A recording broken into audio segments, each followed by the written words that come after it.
जय श्री कृष्ण फ्रेंड्स। तो आज मैं लेके आई हूँ अद्वि मास की परमा एकादशी। जो कृष्ण पक्ष की एकादशी आती है उसे परमा एकादशी कहते हैं। तो उसकी कथा मैं लेके आई हूँ।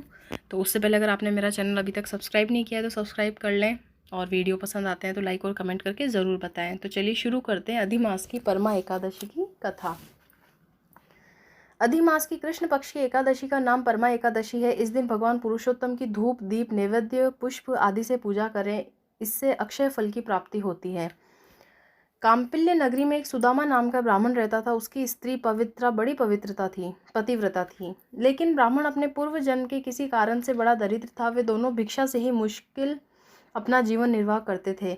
ऐसी दशा में उसकी स्त्री अपनी पतिव्रत धर्म निभाते हुए आए हुए अतिथि का अन्न से सत्कार करती थी, चाहे आप भूखी रह जाती थी, और अपने पति से कुछ नहीं कहती थी।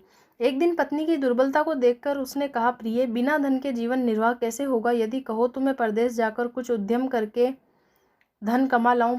पवित्रा बोली, स्वामी, पति की आज्ञा पालन करना ही पत्नी का कर्तव्य है। आपकी आज्ञा से मैं कहती हूँ कि शास्त्रों के अनुसार जो मनुष्य पूर्व जन्म में दान आदि करता है वही दूसरे जन्म में पृथ्वी पर प्राप्त करता है। बिना पूर्व संस्कारों के कुछ नहीं मिलता। मेरी समझ में आप यहीं रहकर उद्यम करें। मुझे आपका वियोग भी नहीं सहा जाएगा, क्योंकि बिना पति के माता पिता, भाई, सास ससुर आदि कुटुंबी जन व रिश्तेदार स्त्री को कुदृष्टि से देखते हैं। अतः आप यहीं रहें, भाग्य से सब कुछ मिलेगा। पत्नी की बात सुनकर वह वहीं रहने लगा। एक दिन उनके घर कौंडिन्य मुनि आए। दोनों ने उनका सत्कार करके भोजन आदि कराकर अपना सब दुख सुनाकर कहा, हे मुनि, मुझे ऐसा कोई सरल उपाय बताइए जिससे हमारी दरिद्रता दूर हो। मुनि ने कहा, हे पवित्र, तुम दोनों अधि मास की कृष्ण पक्षी परमा एकादशी का व्रत करो, जिससे तुम्हारे सब दुख, दरिद्र, रोग, पराजय व पाप नष्ट हो जाएंगे। इसी के प्रभाव से शिवजी ने कुबेर को धनपति बना दिया। राजा हरिश्चंद्र को पुत्र, पत्नी और राज्य पुनः प्राप्त हुआ।